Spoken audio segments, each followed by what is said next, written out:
और एक और बात मैं इसके साथ कहूंगा, कहकर आगे बढ़ूंगा, ये मत देखना कौन क्या कर रहा है, इस झंझट में मत पड़ना। हम क्या करते हैं ना, हम सबको ठीक करने निकल पड़ते हैं। देखो भाई, जीव को सुधारना ये तो आचार्य कोटि के महापुरुषों का काम है, ये हमारा काम नहीं है। हम नहीं कर सकते हैं ये काम। हमारे लिए ही तो ध्रुवदास जी ने कहा है, तोय बिरानी का परी अपनी निबेड़। तभी कुछ दिन पहले आपसे मैंने कहा था, पूज्य श्री पंडित जी महाराज का वाक्य है, बोले जो जा साधक के मन में लोक कल्याण की भावना जगी। अब बात सुनने में बड़ी अटपटी है, पर वो कहते थे, बोले जा साधक के मन में लोक कल्याण की कामना जगी, बोले वाह को पतन निश्चित समझो। और भगवत प्राप्त महापुरुष का ये वाक्य है, इसमें कोई संशय नहीं कर सकता है। बोले वाह को पतन निश्चित है। क्यों? क्योंकि जिसका काम उसी को साजे। संसार को सुधारना, किसी का कल्याण कराना, ये हमारी सामर्थ्य की बात नहीं है भाई। तो आचार्य कोटि के जो महापुरुष होते हैं, जो नित्य सिद्ध भक्त होते हैं, जो भगवान के धाम से यही कार्य करने के लिए आते हैं, वही ये काम करते हैं। अपन तो सीधे साधे साधक हैं, अपने आप को साधने का प्रयास कर रहे हैं, तो अपने हिस्से का काम करना। अब भाई सुन लिया है, अपने घर के वातावरण को पवित्र बनाना है। वातावरण पवित्र बनाने के लिए पहले क्लेश हो रहा है, इससे खटपट, उससे खींचातानी, उससे तो वातावरण और बिगड़ेगा, और दूषित होगा। आप किसी का मन नहीं बदल सकते, आप किसी का चिंतन नहीं बदल सकते। इसीलिए मैंने कहा अपने हिस्से का काम करना। और मैं तो सदा से यही बात विचार करता हूं, भाई कर सको तो सारे संसार का हित करो, और ना कर सको तो इतना तो जरूर करो, अपना अवश्य कर लो। इतनी सामर्थ्य भगवान ने आपको दी है, तभी आप मनुष्य हो। जितनी अपनी योग्यता हो उतना काम तो करें। तो इसलिए किसी से कुछ कहना नहीं है, किसी से खटपट नहीं करनी, कोई खींचातानी नहीं करनी। जो जो कर रहा है वो करे, मन में सबके प्रति सद्भाव रखना है। हाँ ठीक है, आपकी आंख के आगे कोई अनुचित करेगा, आपको बुरा लग रहा है, उसको मत कहो, भगवान से कहो प्रभु आप सद्बुद्धि प्रदान करें। उसको कहने से कुछ नहीं होगा।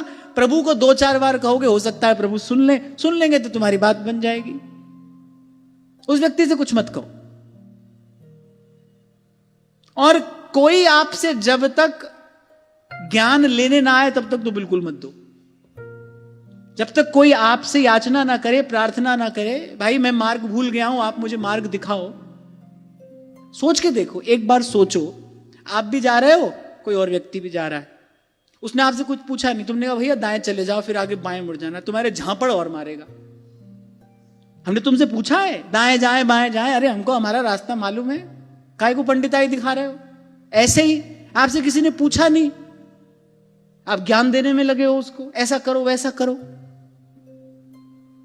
कभी कभी तो मैं ये देखता हूं कि जब ये ज्ञान थोपा जाता है ना किसी पर, तो सामने वाले के हृदय में श्रद्धा का और अभाव हो जाता है। उसका मन खींच जाएगा, वो ग्रहण करने की योग्यता ही उसके पास नहीं है। उस बात में, उस विचार सिद्धांत में लगने वाली बुद्धि उसके पास में नहीं है। उसकी श्रद्धा का और अभाव हो जाएगा। वो जो थोड़ा बहुत करता है वो भी नहीं करेगा। तो ये चारों ओर देखकर हमने तो यही सीखा, भाई जब तक कोई पूछने ना आए तब तक कुछ मत कहो, और जब पूछने कोई आए तब भी पहले उससे वचन लेना चाहिए, हम जो बताएंगे वो तुमको करना हो तो हम कुछ कहें, नहीं तो माथा मारने की आवश्यकता नहीं है। सबके प्रति सद्भाव रखो। हाँ, अपने घर परिवार में आंख के सामने दिखाई पड़े कोई गलत रास्ते जा रहा है, भगवान से प्रार्थना करो, उसके निमित्त प्रार्थना करो, उसके निमित्त भगवान नाम का जप करो, तब तो हो सकता है बात बन जाए। नहीं तो भाई सब जीव अपनी अपनी यात्रा पर हैं। मुंडे मुंडे मतिर भिन्ना, यहां तो सबने हार मान के ही सुख पाया है। इसलिए मैंने कहा कि ये बात सुनकर कहीं घर में झगड़ा झंझट मत शुरू कर देना, इसको निकालो इसको हटाओ, क्योंकि घर का वातावरण पवित्र करना है। जैसे कल एक माता ने पूछा था, कहां गए वो प्रश्न, यहाँ था ना। हाँ, वो कल एक माता बेचारी पूछ रही थी, परसों आहार पर चर्चा हुई ना, तो मैंने कहा भाई ठाकुर जी को जो भोग लगाना है वो खुद सिद्ध करना चाहिए। अब वो माता बेचारी कह रही है घर में 10 लोग हैं और 10 के 10 दीक्षित हैं, कह रही लेकिन एक बालक ऐसा है, बोला मैं तो अपनी रसोई खुद ही बनाऊंगा। अब कह रही है महाराज जी अगर 10 के 10 लोग अपनी अपनी रसोई बनाएंगे तो दिन भर तो रसोई ही चलती रहेगी, तो आप थोड़ा समझा दें। अब भाई इतनी समझ तो मुझे लगता है सुनने वाले के पास होनी चाहिए ना। तो इसलिए जो कहता हूं मैं प्रयास करता हूं कि आप अच्छे से समझ जाएं। इसलिए मैंने कहा ये बता देना बड़ा जरूरी है। यहां से सुन लिया, आप घर जाते ही सवार हो गए सब पर, तुम हटो, तुम निकलो, ये हटाओ, वो हटाओ, क्योंकि घर का वातावरण पवित्र करना है।